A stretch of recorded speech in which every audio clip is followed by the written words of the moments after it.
सत्ता में, लेकिन सबसे पहले बात इस साल के पहले महायुद्ध की। वो महायुद्ध जिसके लिए ट्रंप ने ग्रीन सिग्नल दे दिया है, जिसके बाद पश्चिमी एशिया में युद्ध की आग कभी भी भड़क सकती है।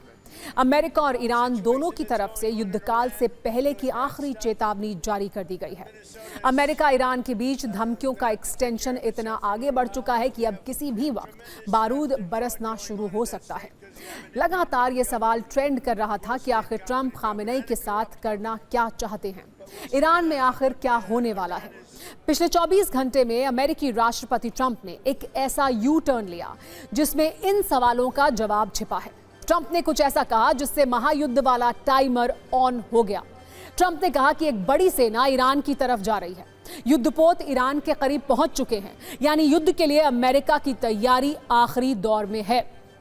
लेकिन ईरान भी सरेंडर के मूड में नहीं है। ईरान ने ट्रंप को चेताया है, हमले की गलती मत करना, वरना हमारी उंगली भी बर्बादी के ट्रिगर पर है, यानी हिसाब बराबर का होगा। पिछले 5 दिन से अमेरिका की युद्ध वाली तैयारियों की खबर हम आपको बता रहे हैं। अब उस पर ट्रंप ने मोहर भी लगा दी है। खुद कह दिया है कि ईरान को हमने चारों तरफ से घेर लिया है। दावोस में शांति की बात करने वाले ट्रंप का मूड वापसी तक बदल गया। अपने एयरफोर्स 1 से ही ऐलान कर दिया कि हम युद्ध के लिए तैयार हैं। अपनी पूरी रणनीति बताते हुए कहा कि कई अमेरिकी युद्धपोत ईरान के करीब पहुंच चुके हैं। इस धमकी पर ईरान ने कहा कि अमेरिका हम पर हमला करने की ना सोचे, वरना अंजाम बुरा होगा। लेकिन ट्रंप का ऑपरेशन तेहरान ऑन है। अमेरिका फारस की खाड़ी से लेकर ओमान की खाड़ी तक घेराबंदी कर रहा है। मिडिल ईस्ट में ऐसी सैन्य तैनाती अमेरिका ने पहले नहीं की है। जल, जमीन और आसमान, हर तरफ से अमेरिका ईरान पर शिकंजा कसता जा रहा है। आपको यह भी जानना चाहिए कि ईरान के चारों तरफ अमेरिका की तैयारी क्या है और कैसे इससे ईरान की बर्बादी वाला खतरा है। हमले का ऑर्डर होते ही कुछ घंटों में क्या हो सकता है, यह भी आइए आपको बताते हैं। अमेरिकी एयरफोर्स की बात करें तो F-15 फाइटर जेट की 5 स्क्वाड्रन पश्चिम एशिया में तैनात है। इसके अलावा F-35 की भी तैनाती है, यानी एक झटके में ईरान के सैन्य ठिकानों पर हमला हो सकता है। अमेरिका की संभावित नौसैनिक कार्रवाई की बात करें तो उसका USS अब्राहम लिंकन ईरान के करीब एक्टिव मोड में है। इससे फाइटर जेट्स की उड़ान का ट्रायल हो रहा है। आपको ये भी बता दें कि फारस की खाड़ी से ईरान की दूरी सिर्फ 660 किलोमीटर है।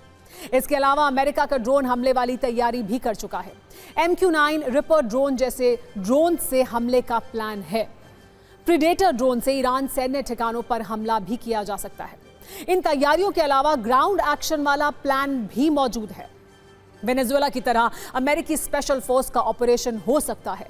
नेवी सील्स या डेल्टा फोर्स सीधे खामेनेई को टारगेट कर सकती है।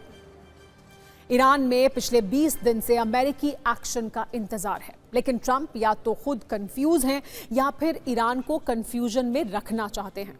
इसीलिए 20 दिन में 10 अलग अलग बयान दे चुके हैं। 3 जनवरी को वेनेजुएला के बाद अब ईरान की ही बारी है। 12 जनवरी को कहा प्रदर्शनकारी अपना अभियान जारी रखें, अमेरिकी मदद आ रही है। 16 जनवरी को पलटी मारी, कहा ईरान ने फांसी पर रोक लगा दी, इसके लिए धन्यवाद तक कह दिया। 20 जनवरी को फिर यू टर्न लिया, कहा कुछ गड़बड़ हुई तो ईरान को नक्शे से मिटा देंगे। 21 जनवरी को एक और रुख बदला और कहा अब हत्याएं रुक गई हैं, कोई एक्शन नहीं चाहते हैं। लेकिन 24 घंटे के बाद ही सेना की मूवमेंट वाली जानकारी के साथ फाइनल धमकी लॉन्च कर दी। ईरान की तैयारी भी कम नहीं है। सभी सैनिकों और सैन्य अधिकारियों की छुट्टियां रद्द कर दी गई हैं। HQ एयर डिफेंस सिस्टम और S-400 एयर डिफेंस सिस्टम तैनात किए गए हैं, जो तेहरान को चीन और रूस से मिले हैं। ये ईरान का एक ऐसा सुरक्षा कवच है जिसकी वजह से ट्रंप अभी तक एक्शन नहीं ले पा रहे, और इसे तैयार किया है खामेनेई के खास कमांडर अली लारिजानी ने। अली लारिजानी की प्लानिंग से ईरान का आत्मविश्वास बढ़ा हुआ है।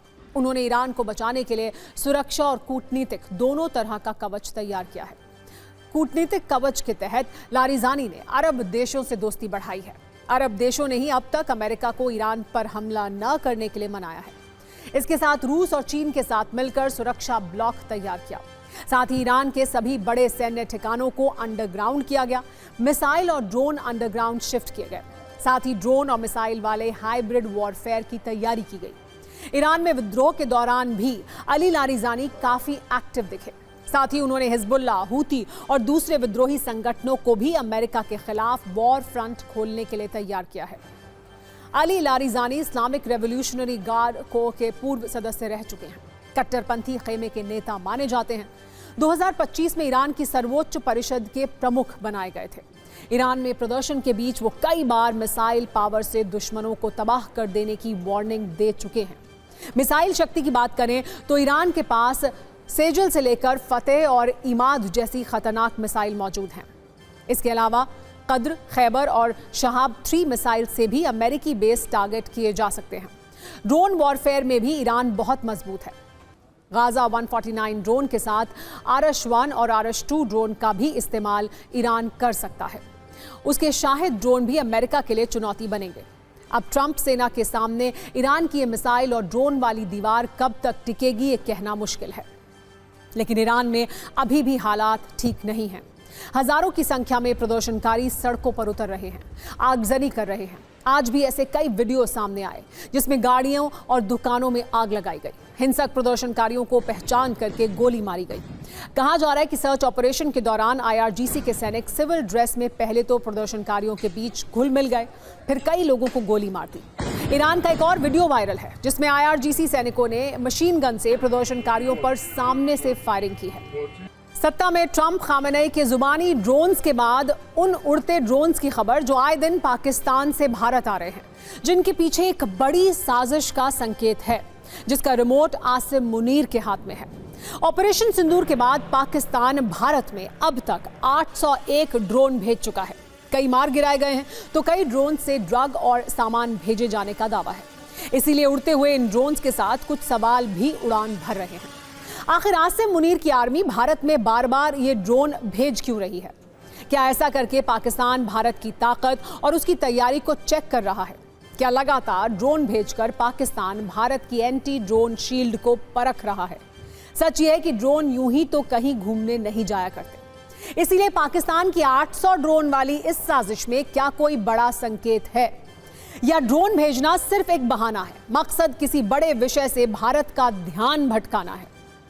खबर यह है कि पाकिस्तान ने भारत के खिलाफ लड़ने पर एक खतरनाक और सस्ता युद्ध मॉडल अपनाया है और इन ड्रोन्स के जरिए भारत के खिलाफ वो कोई बड़ी तैयारी कर रहा है। पाकिस्तान के ज्यादातर ड्रोन राजस्थान और पंजाब की सीमा पर देखे गए। सुरक्षा बलों ने 801 में से करीब 240 ड्रोन मार गिराए। 5 ड्रोन में हथियार या युद्ध से जुड़ा सामान मिला। 160 से ज्यादा ड्रोन दूसरे सामान गिराने के लिए आए थे, जबकि करीब 72 ड्रोन नशीले पदार्थ लेकर आए थे। इस साल जनवरी में अब तक ड्रोन घुसपैठ की 12 घटनाएं सामने आ चुकी हैं। पिछले कुछ दिनों में हुई इन ड्रोन घुसपैठ को लेकर देश की सुरक्षा एजेंसियां अलर्ट पर हैं और मुनीर के ड्रोन वाली इस साजिश को डिकोड करने में जुटी हुई हैं और ये समझने की कोशिश कर रही हैं कि इसके पीछे पाकिस्तान का मकसद क्या है। सबसे बड़ी बात यह है कि पिछले कुछ दिनों में जो ड्रोन पाकिस्तान से भारत भेजे गए हैं उनमें एक विशेष तरह का पैटर्न है। सेना के मुताबिक ये ड्रोन आत्मघाती या कामिकाजी ड्रोन की कैटेगरी के नहीं थे, जो पहले टारगेट को तलाशते हैं और फिर विस्फोट के साथ हमला करते हैं, बल्कि जो ड्रोन पाकिस्तान भेज रहा है वो छोटे आकार के हैं और इन्हें आमतौर पर निगरानी के लिए इस्तेमाल किया जाता है। जनवरी में ही जम्मू कश्मीर के कई इलाकों में जो ड्रोन देखे गए वो छोटे और कम ऊंचाई पर उड़ने वाले थे। अब तक जो जानकारी मिली है उसके अनुसार पाकिस्तान से आए ज्यादातर ड्रोन की लाइट्स ऑन थी, जिससे साफ है कि ये किसी बड़े हमले के लिए नहीं बल्कि निगरानी के लिए भेजे गए थे। हालांकि पाकिस्तान से ड्रोन्स की आखिरी किस्त इसी महीने 15 जनवरी को आई थी। तब से इंडियन आर्मी की चेतावनी के बाद से पाकिस्तान के तेवर ठंडे पड़ गए हैं, लेकिन ये सवाल अब भी बना हुआ है, पाकिस्तान ने अचानक से भारत में ये ड्रोन घुसपैठ आखिर क्यों की है? इस पैटर्न में भारत के लिए मैसेज क्या है? तो ये जो ड्रोन्स अभी हमने देखे हैं ये बहुत छोटे ड्रोन्स हैं, ये लाइट ऑन करके आते हैं, ये बहुत हाइट पे नहीं जाते हैं और ये बहुत ही कम देखे गए हैं। जैसे 10 के आसपास तकरीबन 6 से 7 देखे गए थे, 11 और 12 तारीख को 2 से 3 देखे गए हैं। तो ये जो ड्रोन थे ये मैं समझता हूं कि डिफेंसिव ड्रोन थे, जो कि ये ऊपर आके देखना चाहते हैं कि हमारे अगेंस्ट कोई कार्रवाई तो नहीं हो रही है। मैं ये मना नहीं कर रहा हूं, हो सकता है कि वो ये भी देखना चाहें कि कोई कहीं गैप तो नहीं है, इंडियन आर्मी में कोई ढिलाई तो नहीं है, कोई गैप हो जहां से वो टेररिस्ट वहां से भेज सके। तो मेरे ख्याल से उनको उसका नेगेटिव जवाब ही मिला होगा। उन्होंने देखा होगा कि आज की तारीख पे कोई ऐसी जगह नहीं है, कोई ऐसे गैप्स नहीं जहां से वो भेज सकें। मतलब जहां मुनीर की नजर है उसकी भारतीय सेना को पूरी खबर है। हमने भी पाकिस्तान के इस मकसद को लेकर कई डिफेंस एक्सपर्ट से बात की है, जिनके अनुसार पहली आशंका यह है कि पाकिस्तान आतंकी घुसपैठ के लिए रास्ते खोज रहा है। दूसरी आशंका यह है कि लगातार ड्रोन भेजकर पाकिस्तान और उसकी सेना भारत की एंटी ड्रोन शील्ड परखने की कोशिश कर रहे हैं। तीसरी आशंका यह है कि पाकिस्तान अपनी ड्रोन आर्मी के जरिए यह पता लगाना चाह रहा है कि किसी हमले की स्थिति में भारत का रिएक्शन टाइम क्या है, यानी वो कितनी जल्दी किसी हरकत का जवाब देता है। यह भी मुमकिन है कि रक्षा विशेषज्ञों के अनुसार पाकिस्तान ये भी जानना चाह रहा होगा कि किन इलाकों में भारतीय सेना की गतिविधियां बढ़ी हैं और भारत की कौन सी रडार प्रणाली कहां पर सक्रिय है। पाकिस्तान की ड्रोन वाली साजिश पर भी एक न्यूज रील आइए आपको दिखाते हैं। ड्रोन भेजने के दो मकसद हैं इनके। पहला मकसद है वो या तो ड्रग्स भेज रहा है या हथियार भेज रहा है या किसी प्रकार का वो मिलाप कर रहा है जो उनके ग्रुप्स भारत के अंदर है। ज़्यादा करके मुझे लगता है ये स्मगलिंग है और ये आर्म्स रनिंग की ये रैकेट ये भी साथ में चल रही है। तो जो हम हथियार इस्तेमाल कर रहे हैं इनको नष्ट करने के लिए, इन ड्रोन्स को नष्ट करने के लिए, वो दूसरी किस्म के हैं। हम तो या तो डायरेक्ट फायर से इनको गिरा रहे हैं या कोई और तरीके अपना के फायर कर रहे हैं। वो ड्रोन भेजना मुझे लगता है बिल्कुल साफ इस चीज़ को जाहिर करता है कि जो भारत का जो सीज फायर एग्रीमेंट है उसको रद्द कर रहा है। और मुझे लगता है कि भारत को एक साथ बिल्कुल साफ मैसेज दे देना चाहिए पाकिस्तान को कि ये ड्रोन्स भेजना हम एक्ट ऑफ वॉर समझेंगे और उसी प्रकार इसका जवाब देंगे। जब तक हम इस प्रकार की कार्रवाई नहीं करेंगे पाकिस्तान ये छोटी मोटी हरकतें करता रहेगा। सत्ता की अगली खबर गंगा किनारे वाले कलेश की है, जिसमें लगातार छठे दिन शंकराचार्य, स्वामी अविमुक्तेश्वरानंद सरस्वती और यूपी सरकार के बीच विवाद की आग जलती जा रही है। इसे बुझाने के लिए पानी के कुछ छींटे तो मारे गए हैं, लेकिन आग की लपटों पर इन छींटों का कोई असर होता हुआ नहीं दिख रहा है। 2 दिन बाद एक बार फिर से रविवार आ जाएगा, लेकिन पिछले रविवार को मौनी अमावस्या पर प्रयागराज में शुरू हुआ शंकराचार्य का गंगा स्नान वाला कलेश खत्म नहीं हो रहा है, बल्कि हर दिन इस कलेश का मीटर बढ़ता जा रहा है, अपने लाल निशान को पार भी कर चुका है। शंकराचार्य अब भी मौनी अमावस्या वाले उसी स्नान पर अड़े हैं, जबकि आज बसंत पंचमी का भी स्नान हो गया।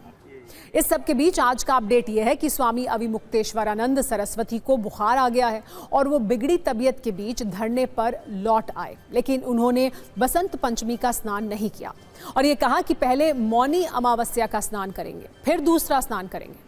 उन्होंने आज भी मीडिया से बात की। उनके टारगेट पर यूपी सरकार और सीएम योगी आदित्यनाथ रहे। स्वामी अविमुक्तेश्वरानंद ने आज एक बार फिर कहा कि जब तक प्रशासन माफी नहीं मांगता तब तक वो गंगा स्नान नहीं करेंगे। उन्होंने ये भी कहा कि मुख्यमंत्री योगी की सरकार हनक की सरकार है। डिप्टी सीएम केशव प्रसाद मौर्य ने उनसे स्नान की अपील की थी। इस पर उन्होंने कहा कि ये बीजेपी का अंतर्द्वंद है।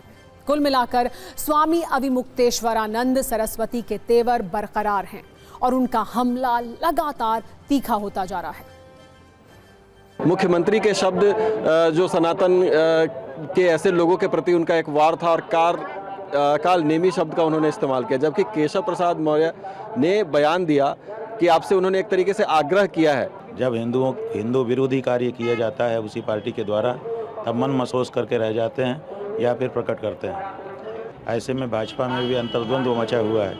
केशव प्रसाद मौर्य हैं, उनकी भी अंतरात्मा ने उनको झकझोरा होगा निश्चित रूप से, लेकिन वो कर क्या सकते हैं जब मुख्यमंत्री सीधे इस प्रशासन को हैंडल कर रहा है, तो वो केवल अपनी भावना व्यक्त कर सकते हैं। आपने तय कर लिया है कि कोई अगर सरकार और प्रशासन की तरफ से आपके पास नहीं आएगा तब तक आप स्नान नहीं करेंगे? बात यह है कि हमने तो पहले ही बता दिया था कि ये 100 करोड़ सनातन धर्मियों का अपमान है और इस अपमान को कभी भी स्वीकार नहीं किया जा सकेगा, चाहे इतिहास में कितना ही लंबा समय बीत जाए। तो ये अपमान तो प्रतिकार मांगता ही है। स्वामी अविमुक्तेश्वरानंद के निशाने पर सीएम योगी हैं, तो सीएम योगी ने भी कल कालनेमी शब्द का इस्तेमाल कर एक अप्रत्यक्ष हमला किया। तो ये मामला एक तरफा नहीं है। हालांकि आपने सीएम से अलग यूपी सरकार के डेप्यूटी सीएम केशव प्रसाद मौर्य ने अविमुक्तेश्वरानंद को पूज्य शंकराचार्य जी कहकर संबोधित किया और उनसे विधिवत स्नान करने की अपील की। साथ ही ये भी कहा कि उनका अपमान करने वालों के खिलाफ कार्रवाई करेंगे। इस मामले में समाजवादी पार्टी के अध्यक्ष अखिलेश यादव ने भी सरकार को घेरा है। उन्होंने सोशल मीडिया पर लिखा कि न किसी को स्नान से रोकें, न किसी को दान से रोकें। सदियों से जो चलती आई वो सनातनी सरिता न रोकें। बीजेपी जाए तो संस्कार बच पाए। इतना ही नहीं, अखिलेश यादव ने केशव प्रसाद मौर्य पर कटाक्ष भी किया है। उन्होंने लिखा है कि वो अपने मुख्य की लाइन काट रहे हैं। वो जो बयान दे रहे हैं उसके पीछे देश की राजधानी सक्रिय है या प्रदेश की। कहीं ऐसा ना हो कि प्रयागराज एक्सप्रेस के चक्कर में उनकी लखनऊ मेल भी छूट जाए। यानी एक तरफ धार्मिक कलेश है और दूसरी तरफ इस पर राजनीतिक कलेश है। दोनों कदम से कदम मिलाकर चल रहे हैं। लेकिन ये मामला जितना बढ़ रहा है, धर्मगुरु बढ़ते हुए नजर आ रहे हैं। शंकराचार्य स्वामी निश्चलानंद सरस्वती ने प्रधानमंत्री और सीएम योगी को इस मामले में सावधान रहने के लिए कहा है।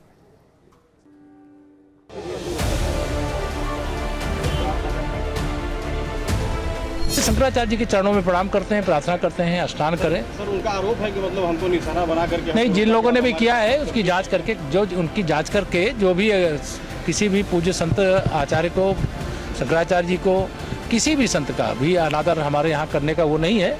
अगर कोई ऐसा किया होगा जांच करके कार्रवाई करेंगे। हमारे तीर्थों के तीर्थत्व को खंडित करने के लिए, हिंदू सनातनियों में फूट डालने के लिए और गरियाने के लिए तो हिंदू भारत विरोधी ताकतें बहुत हैं। कम से कम संतों को तो ऐसा काम नहीं करना चाहिए कि वो किसी न किसी बहाने से योगी जी को गाली देना, मोदी जी को गाली देना, अमित शाह जी को गाली देना, संघ और विश्व हिंदू परिषद को गाली देना, ये तो बहुत ही अपमानजनक है। ये शोभनीय है। हमारा खून जब तक नहीं खोला है तब तक ये सब सुरक्षित है। जो पुलिस बैरियर तोड़ करके जाता है वो संत नहीं है। संत वो है कि जो बस्ती देखता है तो रास्ता बदल कर निकलता है कि हमें लोगों से संघर्ष नहीं करना पड़े। तो जो परिस्थिति है ये विधि व्यवस्था पर एक व्यक्ति की प्रतिष्ठा का अहंकार और उससे उत्पन्न संघर्ष है। उस विवाद को अब थम जाना चाहिए और शंकराचार्य जी को भी नाराजगी अब दूर कर देना चाहिए। इस मामले में हर दिन कुछ ना कुछ हो रहा है, जिसके कारण पिछले 6 दिन में कलेश का एक कैलेंडर तैयार हो गया है, जिसकी शुरुआत पिछले रविवार को हुई, जब शंकराचार्य अविमुक्तेश्वरानंद के गंगा स्नान पर जाने के दौरान हंगामा हुआ। कुछ संतों को पीटा गया। सोमवार को अविमुक्तेश्वरानंद ने इसके खिलाफ अनशन किया और प्रशासन पर अपमान का आरोप लगाया। मंगलवार को मामला और बढ़ा। प्रशासन ने अविमुक्तेश्वरानंद को नोटिस जारी कर कहा कि साबित करें कि आप शंकराचार्य हैं। बुधवार को शंकराचार्य ने प्रशासन को माफी मांगने के लिए कहा और 24 घंटे का अल्टीमेटम दिया। गुरुवार को प्रशासन ने एक और नोटिस दे दिया।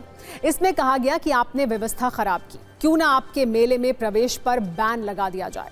इसके बाद आज शुक्रवार का दिन है, जिसमें दोनों तरफ से बयान तो आ रहे हैं, लेकिन सुलह नहीं हो पाया है। और सत्ता में अब चौंकाने वाली चोरी की खबर। सोचिए, लोहे का एक मजबूत लंबा चौड़ा पुल जो 60 फीट लंबा है और वजन 30 टन है, जिसे उठाने के लिए क्रेन की जरूरत पड़ती है, उसे चोरों ने एक ही रात में सिर्फ 7 घंटे में ऐसा गायब कर दिया कि वहां पर ऐसा लग रहा है कि कभी कोई पुल था ही नहीं। मतलब आंख लगी पुल गायब। वो 30 टन का पुल कोई छोटा मोटा खंबा नहीं था, बल्कि 60 फीट का लोहे का पुल था। चौंकाने वाली चोरी की यह खबर छत्तीसगढ़ के कोरबा की है, जहां 40 वर्ष पहले लोहे का एक पुल बना था। लोहे का ये पुल काफी मजबूत था। इस पुल पर पानी का एक पाइप भी था, लेकिन रात में कुछ चोर आए और उन्होंने पूरा पुल चुरा लिया, पानी का पाइप छोड़ दिया और ये सब सिर्फ 7 घंटे में हुआ। यानी जितनी देर लोग सोए उतनी देर में चोर जागे और सुबह पुल समेत गायब भी हो गए। पुलिस को जब जानकारी मिली और जांच शुरू की तो पता चला कि कुल 15 चोरों ने 7 घंटे में ये मुश्किल चोरी की। इसमें से 5 चोर गिरफ्तार हो चुके हैं, 10 अब तक फरार हैं। पुलिस ने गिरफ्तार चोरों के पास से 5 टन कटा हुआ लोहा, gas cutter machine, gas cylinder और एक गाड़ी बरामद की है। पुलिस के मुताबिक इस पूरी चोरी का मास्टरमाइंड असलम और मुकेश हैं। इन दोनों ने ही टीम बनाई, रेकी की और 7 घंटे वाले पुल चोरी को अंजाम भी दिया।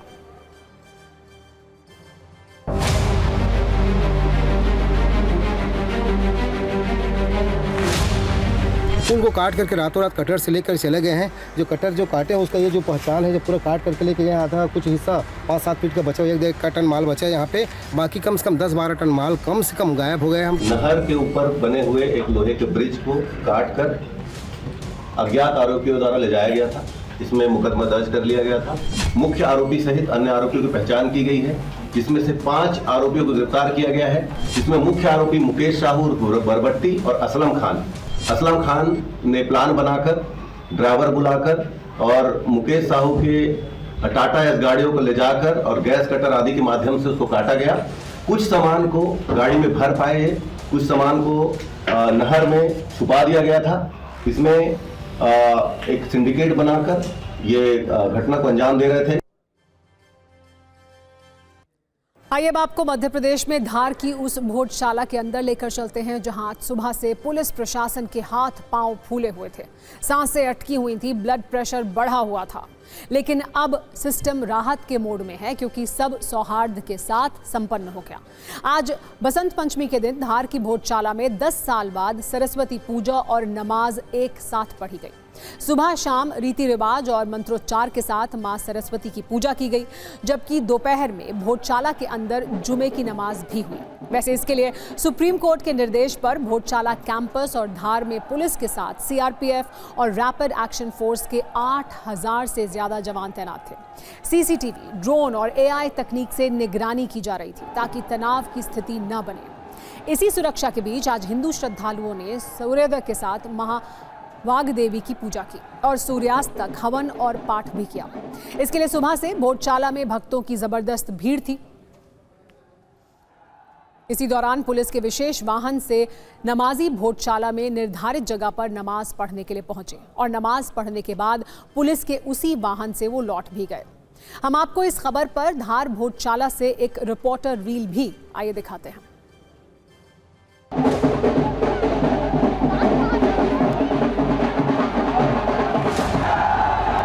इस वक्त मैं जहां मौजूद हूं, भोजशाला के बारे में कहा जाता है कि राजा भोज ने इस पूरे परिसर का निर्माण करवाया था और यहाँ पर भी एक जमाने में शिक्षा का प्रसार और तमाम तरह की चीजें होती थी। यहीं पर 1269 ईस्वी में कमाल मौलाना नाम का एक इस्लामिक स्कॉलर आए और उन्होंने यहाँ पे शिक्षा के दृष्टिकोण से यहाँ पे आए थे।